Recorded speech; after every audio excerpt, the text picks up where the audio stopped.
Desde hace algunas semanas hemos estado explorando la importancia de la práctica de la meditación dentro de todo el cuerpo de prácticas de los budistas, todo lo que hacemos los budistas. Entonces, pues hemos venido hablando de diferentes temas relacionados con la meditación.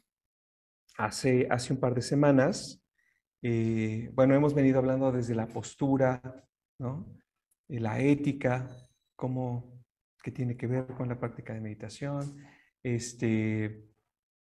pues diferentes temas, los obstáculos, ¿no? Y hace un par de semanas, Sadayoti nos habló sobre qué es lo que ocurre precisamente cuando los obstáculos de la meditación, ¿se acuerdan cuáles son?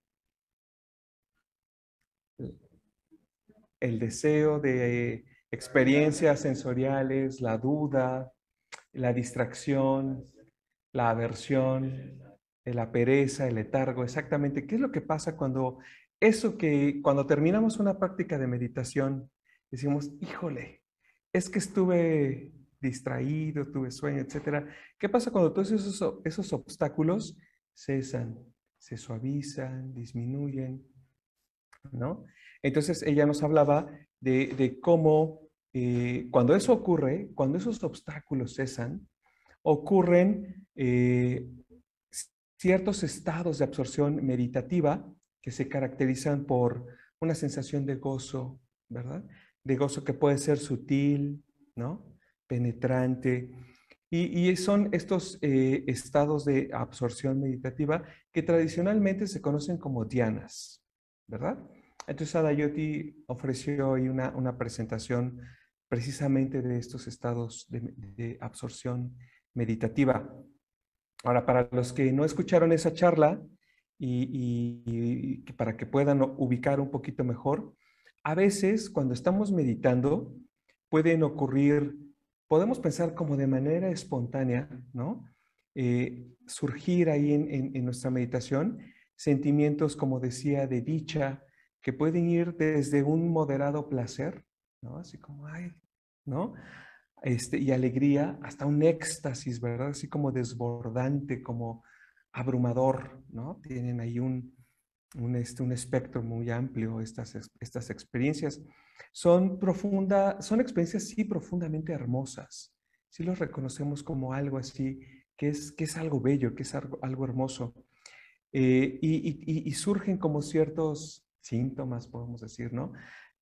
Pueden brotar lágrimas, ¿no? Puedes estar ahí y por alguna razón surgen lágrimas sin que lo puedas evitar, ¿no? O puede haber estas lágrimas de gozo, ajá, que tienen más que ver con eso, con el gozo, con el contento, el disfrute de lo que está ocurriendo. O puede haber risa, ¿no? Una suave risa, un esbozo de sonrisa que está ahí, ¿no? De manera inevitable. Nos sonrojamos, ¿no? Nos puede dar hasta pena si estamos con otros, ¿verdad? Estamos ahí como con esta sensación. Eh, Podemos sentir también como el pelo se eriza, ¿no? Esta sensación de piel de gallina, ¿no? Como se nos pone chinita la piel, ¿no? En estos episodios de éxtasis de Diana. Pero también a la vez, mientras todo esto está ocurriendo, nuestra capacidad para concentrarnos entra en una dimensión como de mayor lucidez y calma al mismo tiempo, ¿no? Entonces, pues Adayoti explicó todo esto la semana pasada, bueno, hace 2 semanas, la sesión anterior, con mucho más detalle. No lo voy a repetir.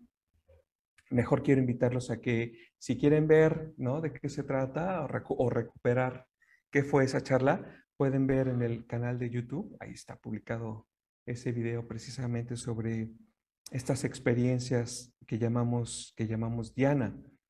Algo que sí me parece que es muy importante mencionar, es que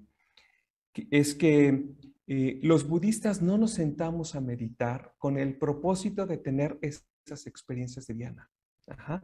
No son el objetivo de la práctica de meditación, no son el propósito, ajá, por el cual nos sentamos a meditar. Ay, para que a ver si ahora sí entra en Diana. No, ese no es nuestro propósito. Y tampoco son una señal de logro espiritual, ajá, de alcanzar niveles, ¿no? Precisamente en tu vida espiritual, tampoco son una señal de esa, ¿verdad? No quiere decir que te ocurren porque ya estás, como digo, en un nivel más elevado, y tampoco, mucho menos, porque has alcanzado la meta, ¿verdad? No son una señal de que ya llegaste, de que ya la hiciste, ¿no? Eh, pero entonces, ¿para qué hablar de las dianas? ¿Por qué poner atención en experiencias como esas, ¿no? Sí es muy importante explorar esas experiencias en la meditación por varias razones. Eh, Voy a mencionar un par de ellas, ¿no? Que me parece que son importantes. Ahora, como digo, si bien no son señales de logro espiritual, las dianas sí son un espacio, voy a decir así, un espacio eh, en el que la claridad de la conciencia está presente. Hay una mayor claridad de conciencia. Eh, la atención se encuentra como en un nivel más refinada, ¿no? Mientras estas dianas están ocurriendo. Eh, y de esa manera, estando así, puede ocurrir en esos espacios una percatación, una comprensión de la realidad de los fenómenos. Por eso es importante hablar de las dianas, reconocer qué está pasando y cómo las podemos aprovechar. En esos espacios de, eh, de éxtasis meditativo, nuestra conciencia ordinaria, regularmente nuestra conciencia ordinaria se encuentra como muy diluida, ¿no? El nivel de conciencia que tenemos regularmente está muy diluido. Estamos atentos a muchas cosas, estamos pendientes de lo que tenemos que resolver, ¿no? Y en el momento presente, bueno, pues muchas cosas pueden estar ocurriendo por la mente. Pero cuando estamos en esa posibilidad de conciencia, entonces la atención se encuentra tan enfocada que sí puede reconocer lo más sutil en la experiencia del momento presente. Sutilezas que, como digo, con ese nivel de conciencia cotidiano, pasan de largo. No lo notamos, ¿no? Es posible que en esos momentos podamos como decir, surge así como me doy cuenta, puedo ver esto, ¿verdad? Que por ser tan sutil no lo podía reconocer. Y también a la vez, el nivel de conciencia y de atención nos permite reconocer la presencia de lo trascendente, de lo sublime, ¿verdad? Que también forma parte de esta experiencia. Finalmente, es práctica espiritual esto que hacemos, ¿no? Y es gracias a estos espacios de Diana que podemos como reconocer, darnos cuenta, ¿verdad? De eso, de lo trascendental, de lo sublime. Esa es una de las razones por las cuales vale la pena explorar estas experiencias, hablarlas, ¿no? Reflexionar sobre ellas. Eh, y entonces también es importante saber, ¿no? ¿Qué hacer cuando nos ocurre, ¿no? ¿Qué podemos hacer cuando está ocurriendo esta experiencia de Diana? Entonces, ¿qué toca que haga, ¿no? ¿Qué hago? ¿Me quito o no me quito? Ajá. ¿Me quedo o no me quedo? Muchas veces nos puede pasar eso, ¿no? Sobre todo cuando no estamos muy claros qué pasó, ¿no? Ahora sí, ¿qué pasó? Ajá, me sorprende, me toma por sorpresa. ¿Qué hago? ¿Qué hago cuando estoy ahí? ¿No? Entonces, por eso es muy importante saber cómo aprovecharlos, como decía, ¿no? Si son estos espacios en los cuales puedo tener un momento de percatación, de visión clara, pues entonces vale la pena, ¿no? Saber cómo aprovechar eso, ¿no? Otro detalle que es importante mencionar cuando hablaba de este detalle de que no son una señal de progreso espiritual, tampoco son un regalo. Eso también es importante mencionarlo. las experiencias de Diana no son un regalo de nadie. Ajá. Las prácticas, estos fenómenos de Diana, como todos los fenómenos, son condicionados. Surgen precisamente a partir de condiciones. Y cuando esas condiciones cesan, pues también cesan las dianas, ¿no? Entonces, si veo los estados de Diana no como únicamente una experiencia sensorial extravagante y que solamente quiero disfrutar, sino como un poderoso instrumento, un apoyo valiosísimo en mi práctica espiritual, ¿no? Entonces, eh, puedo ponerme a pensar cuáles son esas condiciones por las cuales surgen estos estados meditativos. Ajá. Si los veo de esa manera, así como fenómenos condicionados, puedo entonces indagar, explorar cuáles son esas condiciones y puedo aprender cómo reunir esas condiciones por las cuales surgen esas experiencias de Diana, para que estando en ellas pueda aprovecharlas para tener estos vislumbres, esta posibilidad de percatación y de visión. Entonces, estas condiciones por las cuales surgen estos estados meditativos de Diana se conocen en la tradición, ¿cómo creen? Como factores de Diana. Precisamente, ¿no? Muy creativos. ¿Eh? Factores de Diana. Y la tradición enumera 5 factores de Diana, que también se conocen como Dhyānanga. Ajá. Dhyānanga. Entonces, bueno, tradicionalmente se enumeran 5 más un agregado, un sexto que surge en la cuarta Diana. Ahorita se los voy a presentar. Entonces, pero aquí es importante que tomemos nota de que no debemos limitarnos a pensar que únicamente son esos 5 más 1 factores por los cuales surgen las dianas. Hay muchos factores, ¿no? Hay muchos factores, pero en los diferentes análisis que se han venido haciendo a lo largo de la historia sobre estos estados meditativos, pues estos 5 más 1 son los constantes, ¿no? Son los que a lo largo de toda la historia, salud. El cubreboca. Sí, sí, está bien la valleguita. Entonces, bueno, son los constantes, son los que se pueden encontrar, como decía, en el análisis de diferentes maestros expertos meditativos. Estos son. Entonces, ahora, estos factores de Diana, por su naturaleza, por cómo son, ajá, se dividen en dos grandes grupos. Los voy a escribir aquí cuáles son, de una vez para que los vayamos teniendo presentes.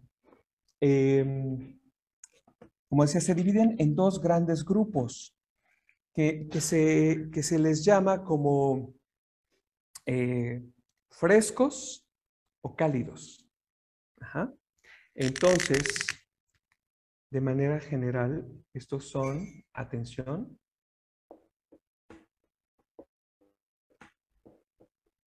también lo podemos encontrar como atención enfocada, ¿no? Dependiendo, ¿no? Luego está el pensamiento inicial.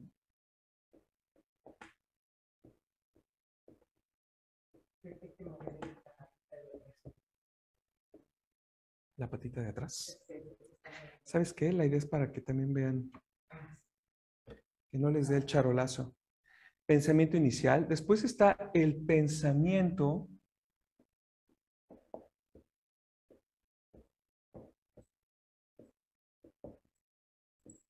sostenido. Además le pongo ahí inicial y sostenido. Ajá. Estos son los que entran en esta clasificación como factores, ¿cómo dije? Frescos o fríos. De repente por ahí, ¿no? Esos son los frescos. Porque fríos se me hace feo. Y luego están los otros 3, que son el arrobamiento,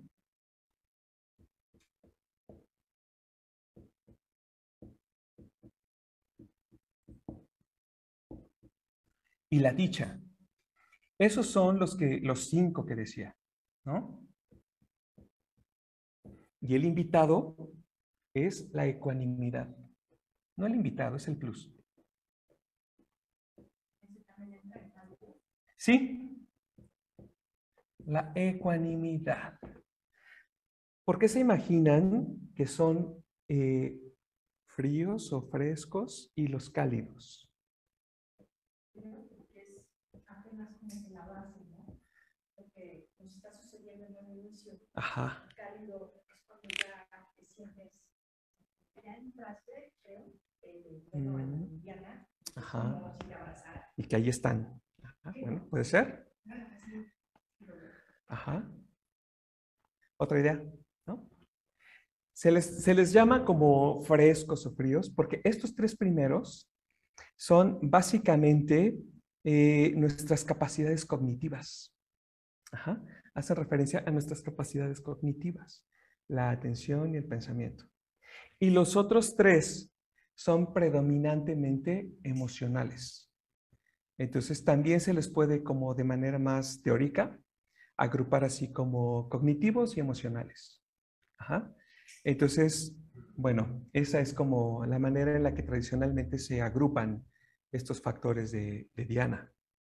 Entonces, pues estas se considera que son las condiciones que están ahí que permiten que las dianas ocurran, ajá, que esos fenómenos llamados diana surjan. De manera general voy a ir mencionando cada uno a qué se refiere. La atención, como decía, se le puede encontrar en diferentes textos, en diferentes fuentes, como atención, como dije hace un momento, enfocada o atención unificada, ¿no? Puede ser también una referencia con la que nos la encontremos, pero es simplemente la capacidad de atención. A eso a lo que nos referimos, estar atento, a eso se refiere, ¿no? Entonces es poder estar atento en una cosa, con todo lo que implica estar atento. Ajá, estar atento quiere decir estar ahí, estar abierto, estar receptivo, ¿verdad? La capacidad de estar con eso, ajá, de permanecer en, ¿no? Eso que tenemos muy claro cuando escuchamos atención, es eso nada más, ¿no? No hay mucho más ahí que elaborar en todo eso. Ahora, el pensamiento inicial es precisamente pensar en algo, ¿no? Fíjate, cuando piensas en algo, entre el millón de posibilidades que puedes tener para pensar, cuando escoges algo en qué pensar, surge así como que en el ojo de tu mente una imagen que representa, que simboliza eso en lo que estás pensando, ¿no? Si yo digo, piensa en la respiración, en el ojo de tu mente surge una imagen, ¿no?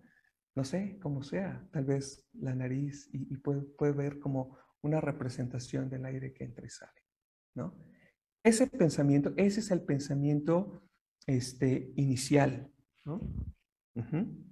Entonces, pongo esa condición también. Eso es en lo que voy a estar, el pensamiento inicial. Ahora, el pensamiento sostenido o también pensamiento aplicado, ajá, es precisamente esa actividad de sostener ese pensamiento inicial. Ajá. Es la actividad de tenerlo ahí. Entonces, tomo ese pensamiento que escogí y para sostenerlo puedo hacerme preguntas en relación a ese pensamiento, ¿no? Y descubrir detalles, ¿no? De ajá, de esa idea, ese objeto. ¿Cómo es? ¿Cómo se siente? ¿Qué ocurre cuando está ahí? Ajá. ¿Qué ocurre cuando no está? ¿Cómo se nota? ¿A qué sabe? ¿A qué huele? Etcétera, ¿no? Pero que me mantienen en eso, únicamente en ese pensamiento que puse ahí. Ajá. Entonces, es una actividad de estar ahí, de estar ahí, de estar ahí. El pensamiento inicial pueden quizá no necesariamente manifestarse como una imagen, no también puede ser como Uh -huh. Uh -huh. aproximarte, digamos, por ejemplo, a una de la respiración. Ajá, exacto. Y luego sostener Exacto. atención en esa, Ujú. en esa sustancia. Exacto, nos estamos apoyando de esos recursos, ¿no? Que están dados, ¿no? El cuerpo, por ejemplo, cuando estamos en nuestra práctica de meditación y estamos atentos a la respiración, estamos atentos. Y ahí el pensamiento inicial, la respiración, ¿verdad? Y para sostenerlo, nos valemos de la sensación, ¿verdad? Estamos ahí recurriendo a ese apoyo de cómo se siente, ¿no? Estoy notando cómo es cuando el aire entra, qué ocurre, pero para estar ahí, me ayuda a estar ahí, para no moverme, para no quitarme de ahí. Y todavía más lo refuerzo con un numerito, ¿no? Para que me quede, ¿no? Y también cuando exhalo, ¿cómo es? ¿Cómo se siente? Para quedarme ahí, para no irme. Y si surge algún pensamiento, ¿verdad? Este pensamiento sostenido, estar ahí, me ayuda precisamente a que no me vengan aquí a papalotear otras cosas, que me pueda quedar ahí. Exactamente. Ahora, estos tres primeros factores, aunque estamos hablando de la meditación, también podemos ejercitarlos fuera del espacio de la meditación. Ajá. Todo el tiempo hablamos, ¿no? De la posibilidad de aprovechar cualquier actividad, la que sea, la que estés haciendo, para enfocar tu atención, ¿verdad? Y también ahí puedes ir entrenando esta forma de tener un pensamiento y sostener, ¿verdad? Y darle continuidad al estar ahí atento a partir de la exploración de lo que estás haciendo. Ajá.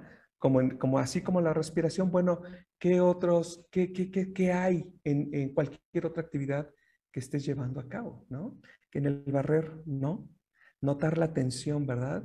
Que hay cuando estamos como empujando, cómo lo notamos, el movimiento, ¿no? Cómo gira la cintura, por ejemplo, ¿no? Mientras estás ahí en el acto barritivo, ¿no? No sé, lo que estés haciendo, ¿no?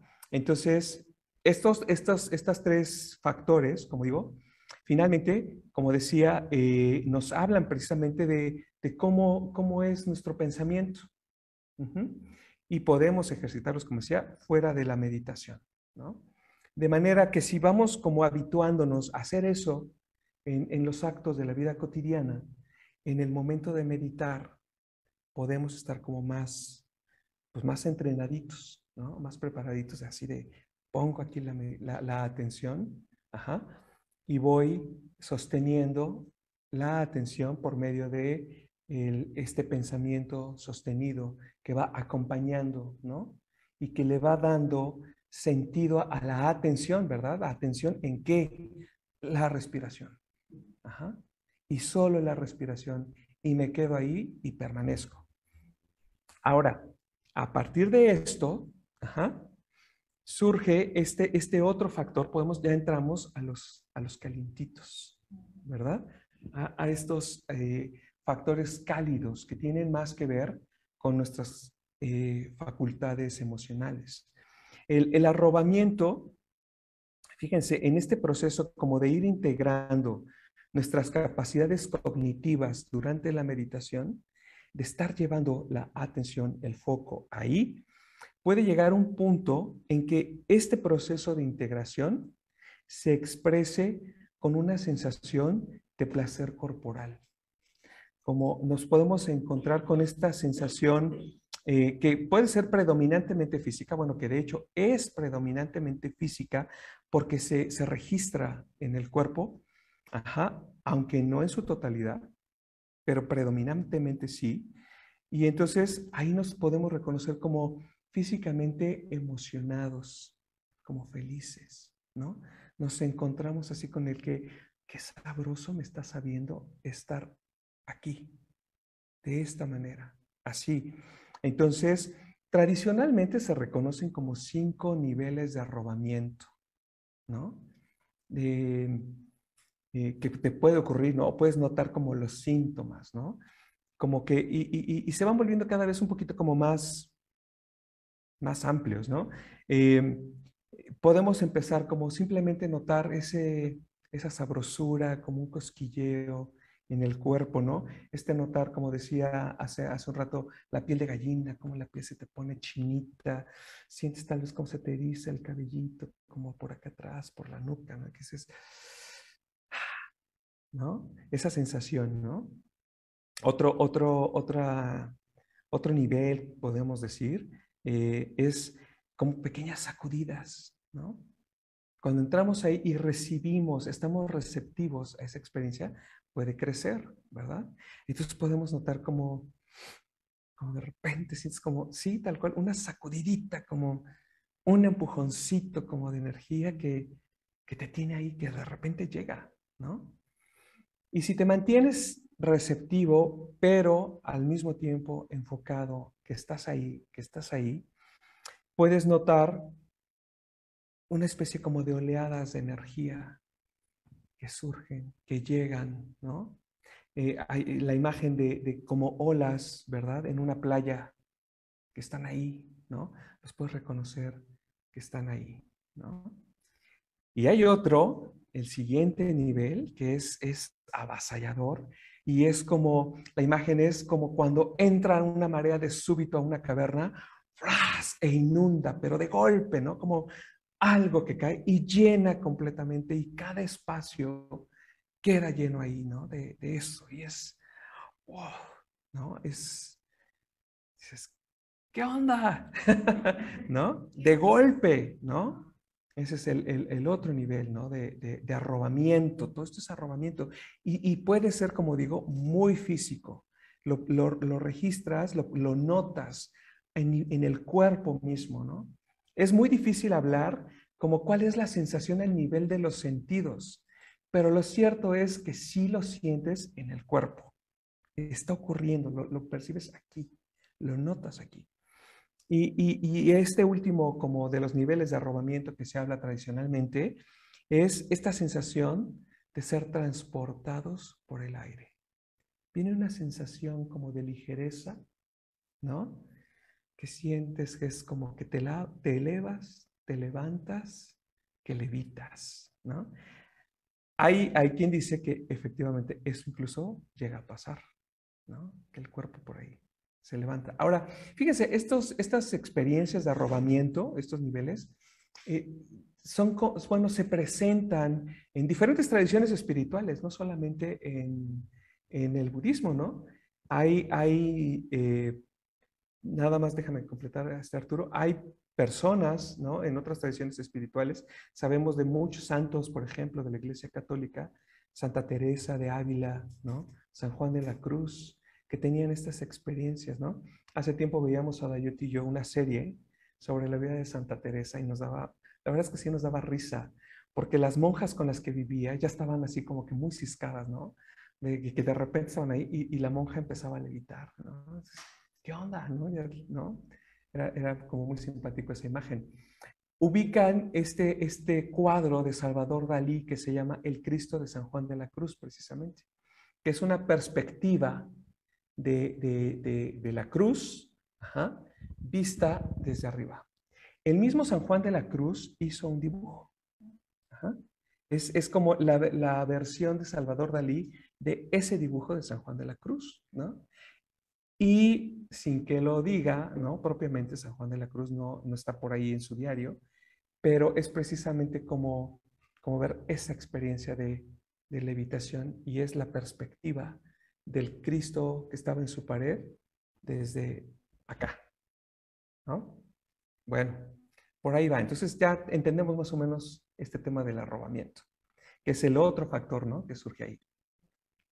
Este, ahora,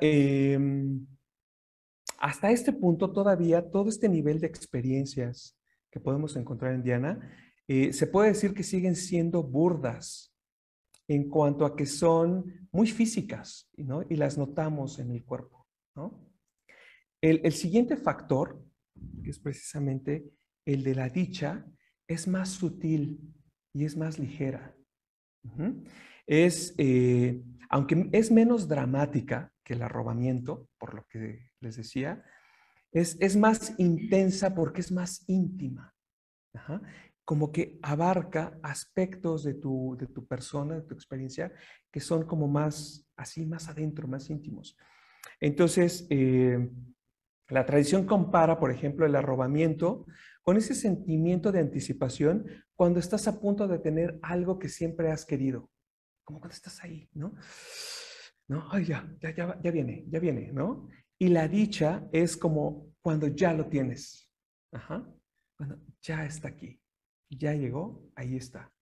Ahora fíjense, aunque es una etapa que ocurre a un nivel más profundo de la experiencia, decía, en el que la mente ahí, en esta etapa, con este factor de la dicha, ¿no? Eh, la mente comienza a asimilar lo que está ocurriendo en el arrobamiento. ¿No? Permite que entremos como en una etapa que tradicionalmente se conoce como prasrabdhi o prasadi, que se traduce como calma. Ajá. La dicha, esta sensación allí íntima, te va dando la posibilidad de entrar en una especie de serenidad. Ajá. De decir, ok, aquí sigo, ¿verdad? Y entonces la mente toma conciencia de eso, ¿verdad? Lo integra en la experiencia. En la medida que esta calma va permitiendo, como digo, que ocurra esta integración, se dice que la mente se vuelve más dócil, más flexible, incluso hasta podemos decir como más fácil de manejar en cuanto a la direccionalidad. Ajá, como decir, no, es aquí. No es esto que se siente sabroso, es allá. Ajá, es más profundo la experiencia. La atención, sosténla, ¿verdad? Consciente de esto que está ocurriendo, pero estás ahí. Y cuando eso ocurre, entonces puede tomar lugar el sexto factor, que es el de la ecuanimidad. Ajá. La ecuanimidad surge y nos permite estar ahí. Ahora, pues finalmente esto es práctico, ¿verdad? ¿Cómo le hago? ¿Cómo le hacemos? ¿Cómo vamos poniendo la mesa, ¿no? Para que ocurra el banquete de la Diana, ¿no? ¿Cómo ponemos estos factores ahí? Entonces, como decíamos, precisamente partimos con la atención, ¿verdad? La atención es como la puerta de entrada, ¿no? Y es lo que establecemos cada vez que nos sentamos a meditar. Decimos, a ver, voy a hacer una práctica para el cultivo de la atención y desde ahí ya el pensamiento, está surgiendo el pensamiento inicial. Ah, ok, se trata de estar atento. Ese es el pensamiento inicial, ¿no? Entonces, la atención la puedo estar presente desarrollando interés, poniendo curiosidad. Ah, pues si mi objeto va a ser la respiración, voy a dirigir mi interés hacia la respiración. Ajá. Me apoyo ahí. Ajá. Y entonces me voy a permitir ser curioso, notar, explorar qué está pasando, cómo es, cómo se siente. Entonces, ahí surge la atención. Y fíjense, y poder hacer eso me va a ir ayudando a combatir los obstáculos. El primer obstáculo que voy a empezar a suavizar, a aflojar, va a ser el del deseo sensorial. Ujú. Es decir, si me voy a estar enfocando acá, los demás estímulos sensoriales pierden interés. Suelto el interés sobre, ay, es que este perrito, ¿qué tendrá? ¿No? O, ay, el camión que está pasando, qué barbaridad, ¿no? El tráfico. O que la lluvia, ay, qué sabroso, porque el calor. No. Me mantengo atento y entonces se relaja el interés por los demás estímulos sensoriales. Y entonces me puedo mantener ahí, ajá, con el apoyo, como decía, del pensamiento inicial, ¿verdad? Este me va a ayudar como para traer energía, ajá, recoger mi energía para ponerla ahí. Ajá. Este, ahí hablamos como de, establecemos el propósito también, ¿no? Es decir, tomo la decisión, ajá, para orientar la voluntad. Es decir, quiero estar aquí, ¿no? Es la manera en la que podemos como tomar conciencia del pensamiento inicial, cómo generarlo y cómo aplicarlo. Es decir, voy a cultivar atención plena en la respiración y quiero que eso ocurra. Quiero estar atento. dirijo mi voluntad hacia allá. Y el pensamiento sostenido, como decía Adolfo, nos apuntaba, con el apoyo, ¿verdad?, de reconocer cómo es, qué ocurre, a la vez establezco un compromiso. Muchas veces hablamos de una continuidad de propósito. Me mantengo en el propósito de estar atento, de estar pensando ahí, ¿ok? Entonces, así sigo. No sé si notaron, en las dos primeras etapas de la meditación, fuimos como poniendo estos factores ahí, ¿no? Ok, entonces ya que estoy ahí, puedo tomar conciencia. Bueno, los obstáculos, ¿no? El entrar con este pensamiento inicial y con el pensamiento sostenido, estar ahí, me va a ayudar a disminuir, a resolver, a disolver el obstáculo de la pereza, ajá, y el de la duda. Ujú. El pensamiento inicial, decir quiero estar aquí, ajá, decir quiero estar aquí, me va a ayudar precisamente contra ese obstáculo de la pereza, del letargo. Y estar ahí con el pensamiento sostenido, el de la duda. Ahora, el factor del arrobamiento lo podemos introducir en el momento en que tomamos conciencia del gozo, que es meditar, ¿no? La sensación placentera de poder estar ahí y reconocer, ay, pues no está mal estar aquí, estar sentado, estar enfocado. Ajá. Nos puede ayudar a reconocer la quietud de la mente, ¿no? Podemos como, si pones atención en lo cotidiano, ¿no? El darte cuenta que la mente está muy dispersa, que está diluida en tantas cosas, nos causa como insatisfacción, dukkha, ¿no? No es como, no está rico darte cuenta, híjole, es que, a ver, ¿qué me dijiste? Es que se me olvidó, ¿no? Como reconocer eso, ¿no? Pero darte cuenta, ajá, que estás enfocado, que estás en algo, se reconoce lo placentero que hay, lo rico que sabe estar ahí, ¿no? Entonces, ese es el medio por el cual vamos introduciendo este factor del arrobamiento. Notamos que surge el gozo. Ay. Y si somos receptivos, si estamos abiertos, pero fíjense, los otros factores no se van. Eso es importante tomar en cuenta. No es que entramos con uno y lo soltamos para que entre el otro. Son como acumulativos. Entramos atentos. Estamos atentos. Con nuestro pensamiento, ahí está y lo estamos sosteniendo. Ajá. Pero a la vez estamos tomando conciencia del gozo, del contento. Pero seguimos atentos. Ajá. Y puede tomar este factor cualquiera de las expresiones que estábamos hablando. Puede ser simplemente un, ay, qué sabroso, o puede crecer, ¿no?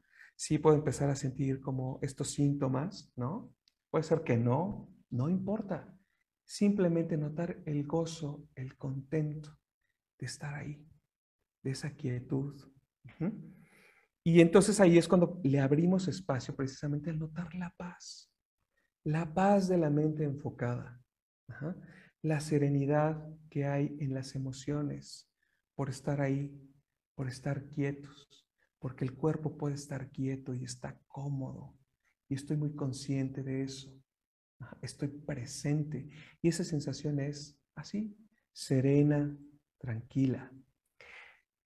El factor del arrobamiento nos ayuda a diluir el obstáculo de la aversión. Como decir, híjoles, toca meditar, ¿no? ¿No? A veces a mí me pasa a las 7:30 de la mañana, ¿verdad, Moksharati? Cuando estamos aquí, ay, ¿no? No he acabado de despertar. No he acabado de despertar, ¿no? O estamos de retiro y la convivencia está sabrosa y toca la campana, chavos, a meditar, ¿no? Bueno, o con lo que puede ocurrir en nuestra mente, con lo que sabemos que nos podemos encontrar. Se va suavizando, nada más dame chance, Adolfo, porque todavía me falta mucho que decir. Entonces, se va suavizando precisamente ese obstáculo de la aversión, ¿no? El gozo, el contento toma su lugar, ¿no?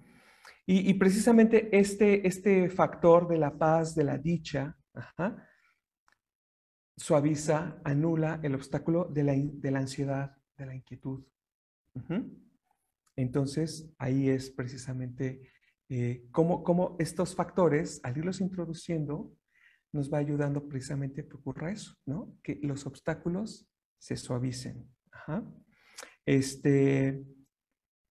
Y cuando ya estamos con estos factores ahí puestos, ¿no? En esa noción de estar presente, con contento, en serenidad, claros y enfocados, surge el factor de la ecuanimidad, toma lugar precisamente con el desapego. Entonces ya dejo de buscar, la mente deja de buscar y simplemente está ahí. Esa es la ecuanimidad que se hace presente en las dianas. Ahora, ¿cuál es el obstáculo? La avidez, ¿no? Esa avidez de crecer, de querer estar, exacto, ¿no? De quiero más, ¿no? La avidez, ¿no? Me permite la ecuanimidad, combate ese obstáculo, porque sí que es un obstáculo en la vida espiritual, la avidez. Entonces, así es como podemos ir introduciendo los factores de Diana en nuestra práctica de meditación, ¿no? Es como de manualito, ¿no? Y hoy en la meditación de alguna manera es simplemente ir tomando conciencia, ¿no? De cómo está mi meditación y toma conciencia del gozo, aunque sea muy pequeñito, ¿no? Que reconoces. Mira, en cuanto te das cuenta de que te sabe rico la meditación, puedes notar cómo eso crece. Dices, ay, sí, ¿no?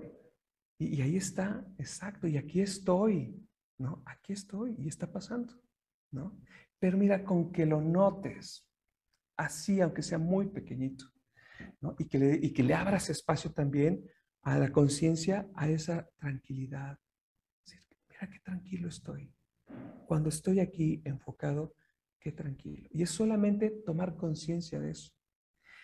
Eso es lo muy rico de estos factores, que basta con eso, con tomar conciencia de que ahí están, aunque sea un esbozo, se vuelven muy, muy claros. Y notas el empujón que le dan a la atención, al querer estar ahí, al permanecer, ¿no? Parece como que algo se abre. Notas cómo la claridad surge y dices, pues simplemente está aquí. Simplemente te puedes dar cuenta de lo que sea, ¿no? De cómo la mente puede estar clara y ya estás con la respiración así como es. Te das cuenta cómo tal vez tu chachalaca interna se cayó. Dices, el silencio, la quietud, ¿no?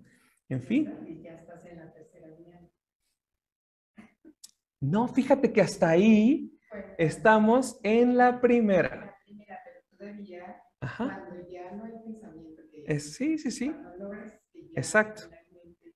Fíjese lo que dice Abayaguita. ¿Qué es lo que pasa? Voy a hacer aquí como una tablita.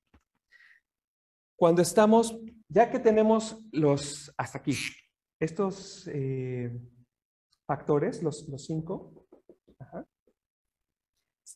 cuando están presentes y estoy consciente de ellos, puedo estar en la primera diana, en la primera.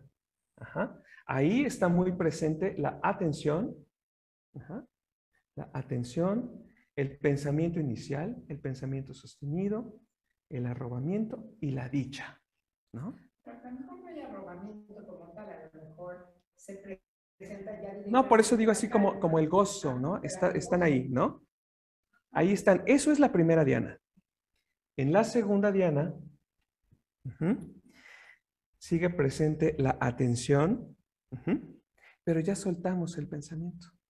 La actividad de estar ahí, la necesidad de estar sosteniendo, ¿verdad? El pensamiento se suaviza. Y siguen el arrobamiento y la dicha en la segunda diana.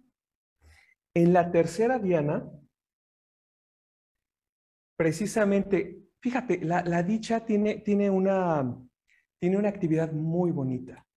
Cuando surge la dicha, cuando tomamos conciencia de esa actitud, de esa cualidad de serenidad y de paz, se comienza a expandirse, a hacerse más amplia, de manera que empieza a contener todos esos aspectos burdos del arrobamiento. esa cosa que sí, que no es que es la calma, comienza a contenerlo, comienza a abarcarlo. Es ese procesito, ajá, de cómo la serenidad, cómo la calma abraza, es lo que ayuda precisamente a que la mente ponga aquello en su lugar, que lo asimile. Ajá. Entonces, en la tercera diana es lo que ocurre.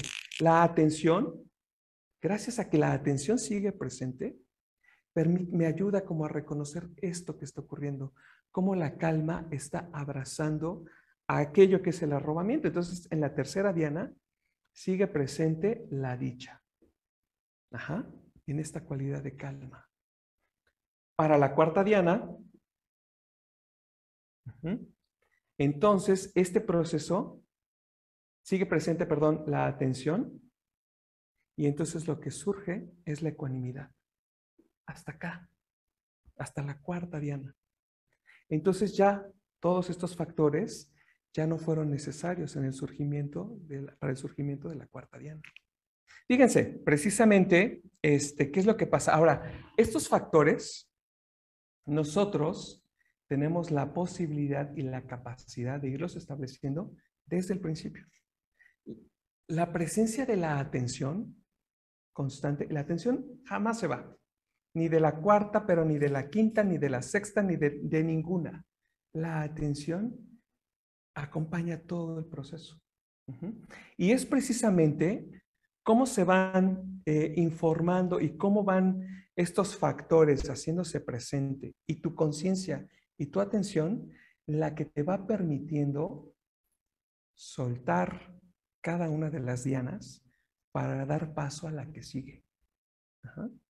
Y te encuentras en esa y puedes, como estás atento, plenamente consciente, soltar lo que está ocurriendo y abrir paso a la que sigue. Y así, ¿no? No ocurren por sí solas, ¿no? Sino tú eres el agente activo en cada momento. Fíjense, yo mencioné en un principio, y les voy a robar 10 minutitos, muchachos, pero para completar. Entonces, a partir de aquí no hay comentarios ni preguntas. Déjenme acabar. Fíjense, en un principio mencioné que no son los únicos factores. Ajá. Hay otros factores que precisamente son muy importantes y sin los cuales estos factores no surgen. Estos factores también hay condiciones que permiten que estén ahí. Ajá, que podamos echar mano de ellos. Fíjense, dentro del canon Pali, lo estaba platicando Adolfo, todo esto le va a sonar repetido. Estábamos platicando el martes en nuestro grupo de estudio sobre un texto en el canon Pali que es el Kulagosinga Sutta. El Kulangosita Sutta, lo dije mal, ¿verdad? Kulagosinga Sutta. Ajá, Kulagosinga Sutta.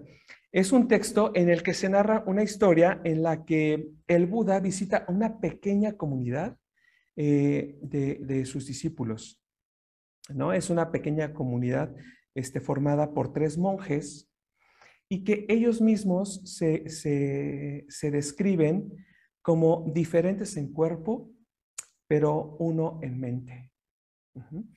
Entonces, este texto es muy inspirador, ¿no? Nos da un ejemplo muy inspirador de una sangha, de un grupo de practicantes espirituales, ¿no? Entonces, en esta historia, como digo, el Buda los visita, y pues llega ahí donde ellos viven, y pues ellos lo reciben muy bien, ¿no? Le acercan agua para que se refresque, se lave los pies, y le rinden honor, ¿no? Le dan ahí un lugar y se sientan y comienza una conversación entre ellos, ¿no? Y es muy bonito como el Buda, lo primero que les dice a manera de saludo, pues es, espero que estén bien, espero que estén cómodos, que no les falte la comida, ¿no? Es como una atención muy bonita del Buda. Y y pues sí, ¿no? Ellos corresponde que sí, que efectivamente, pues que están muy bien. Entonces, a partir de ahí comienza como este diálogo, ¿no? Esta exploración.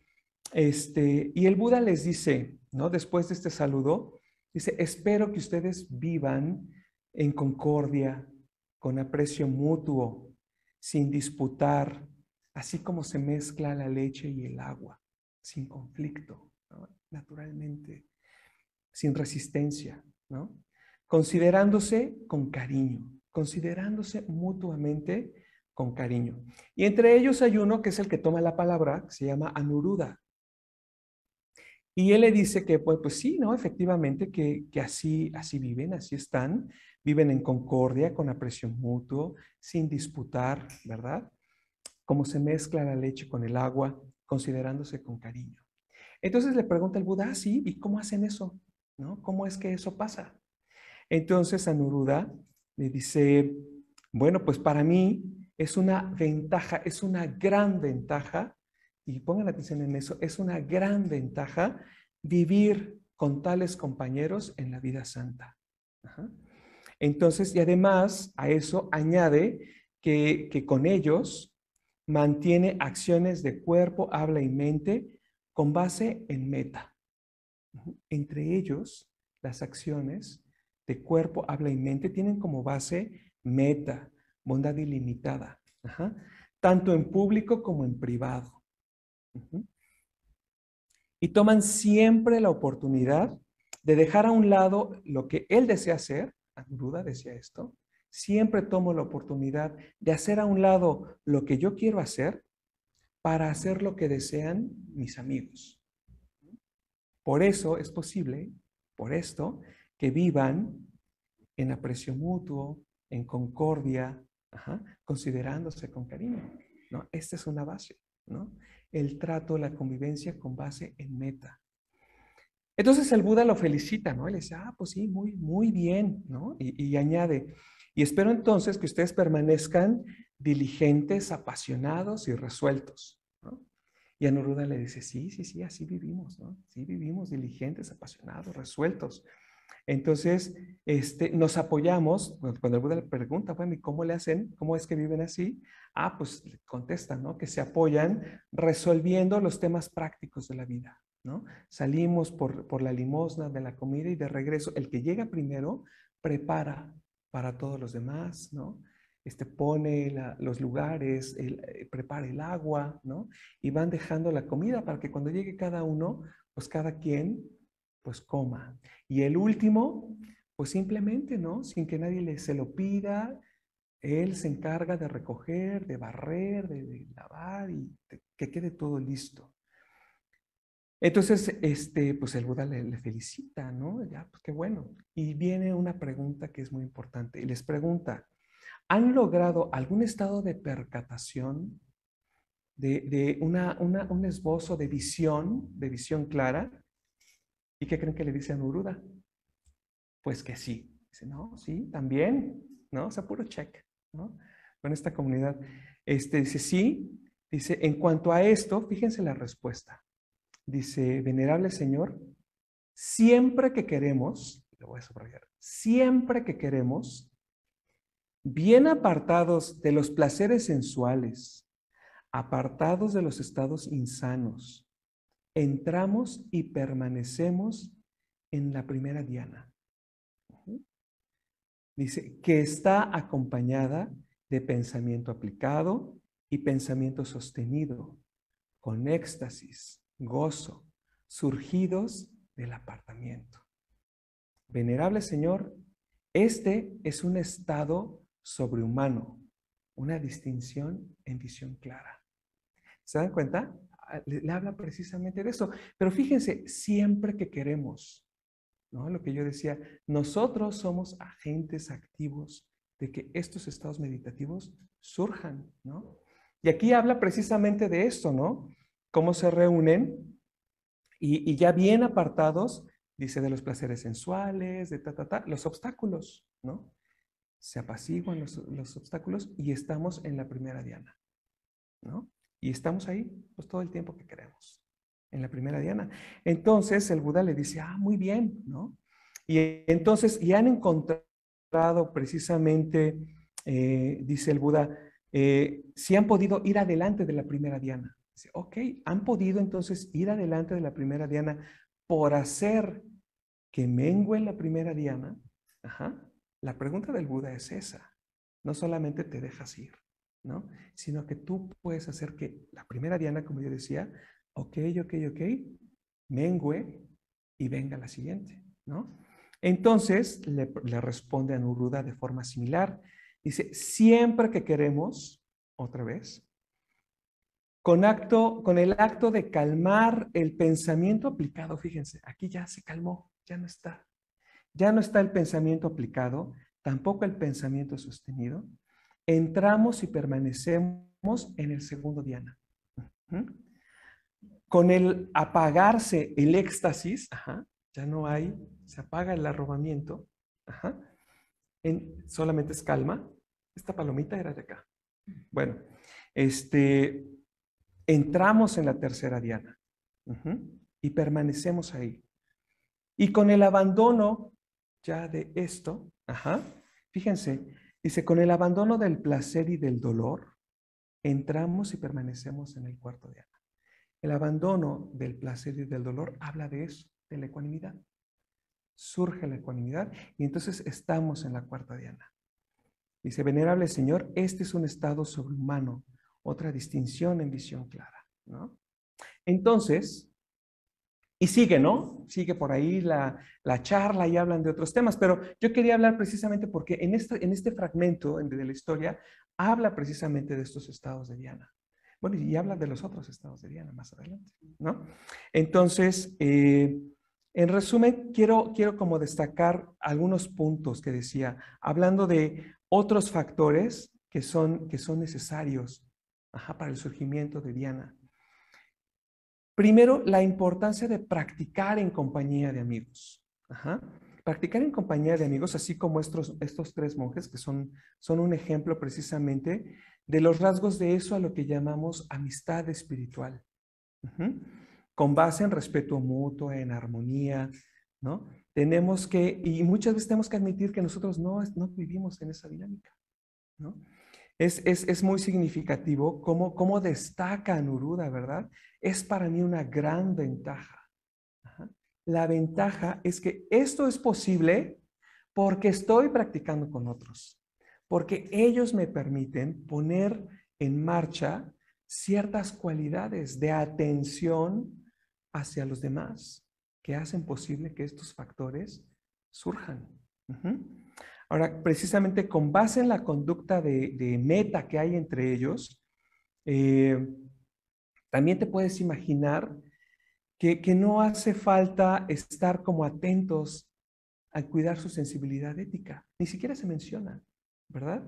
En ninguna parte dice, procuramos cuidarnos de no cometer actos torpes, porque ya ni siquiera están ahí, ¿no? Ya ni siquiera es este nivel de atención, esta constante trato con base en meta, esta atención, ya no hace necesario estar cuidando, ¿verdad? Caer en acciones torpes hacia los otros, porque están todo el tiempo atentos de estar actuando hábilmente con base en meta, con bondad, con respeto, en concordia, en armonía, ¿no? Entonces, nosotros sí que tenemos que hacer ese esfuerzo, ¿no? Nosotros sí tenemos que aplicarnos. Entonces, ejercitar la observancia de los preceptos éticos, desarrollar tu sensibilidad ética, es otro factor que permite el surgimiento de dhyana. Estar ahí, estar en esa labor, de estar atento, cultivando acciones con base en la bondad, en el amor, en no causar daño, vivir con tranquilidad, sencillez, contento, hablar con veracidad, hacerme amigo de la verdad, ¿no? Etcétera, ¿no? No obnubilar mi mente. Bueno, ese es otro factor para el surgimiento de dhyana. Ahora, crear condiciones para la práctica del Dharma, para que la práctica sea cada vez más efectiva, ¿no? Podemos ver esto en este aspecto de que cada uno procura que todos los demás estén cómodos. Están viviendo juntos y cada quien, sin necesidad de que nadie se lo pida, es como ver que lo que está sea propicio para los demás, que estén cómodos, que tengan lo que necesiten.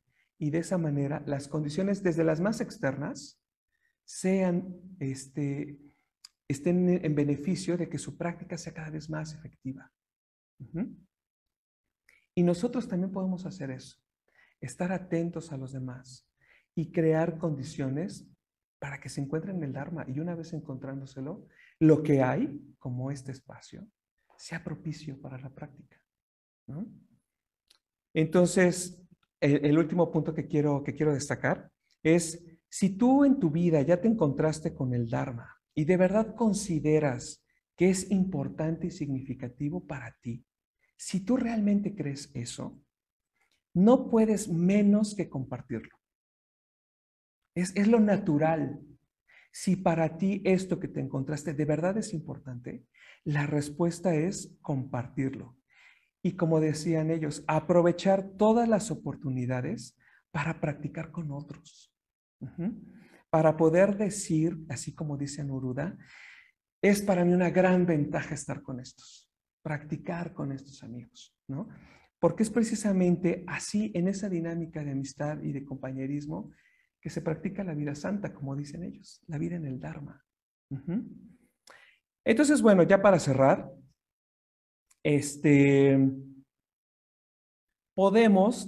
siempre podemos tener la opción de pretender, intentar, muy a nuestro modo, aplicar estas pautas, ¿no?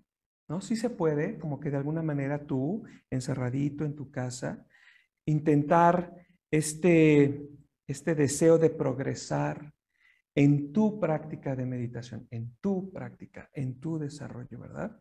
Así, muy personal. Pero puedes tomar en cuenta esto, ¿no? Al inicio de este ciclo, de este ciclo de charlas, a mí me tocó hacer la introducción, ¿no? Y en aquella sesión yo hablaba de que la meditación es un arte, ¿no? Y efectivamente así es, la meditación es un arte. Y así como las artes, y así como has venido escuchando en todas estas sesiones, la meditación tiene técnicas, esto, por ejemplo, tiene método, se requiere disciplina, se requiere práctica, ¿no? Como todas las artes para desarrollarlas. Y en la medida que se convierte en experiencia colectiva, es que tiene sentido, ¿no? En la medida que se comparte, así como el arte. El arte tiene sentido en la medida que es expuesto, ¿no? ¿Qué sentido puede tener una obra, imagínate, como el Guernica, ¿no? ¿Qué sentido tendría si estuviera escondido, si estuviera guardado? Así como muchas obras que están en las colecciones privadas de los magnates. ¿Qué sentido tiene esa expresión artística? ¿No? Ninguno. El arte tiene sentido en la medida que se completa con el espectador y lo que surge en la mente del espectador. De esa manera también, la meditación es un arte colaborativo de principio a fin. No es únicamente lo que tú haces, que sí que es importante, ¿no? Pero precisamente el ejemplo de esta pequeña comunidad nos ayuda a entender la importancia de estar y practicar con otros. Cómo en esta posibilidad de encontrar sentido en las enseñanzas del Buda y compartir esa experiencia permite que estos factores que ocurren en tu meditación precisamente surjan y sean claros, ¿no? Y puedas tomar ventaja de ellos, así como decía Anuruddha.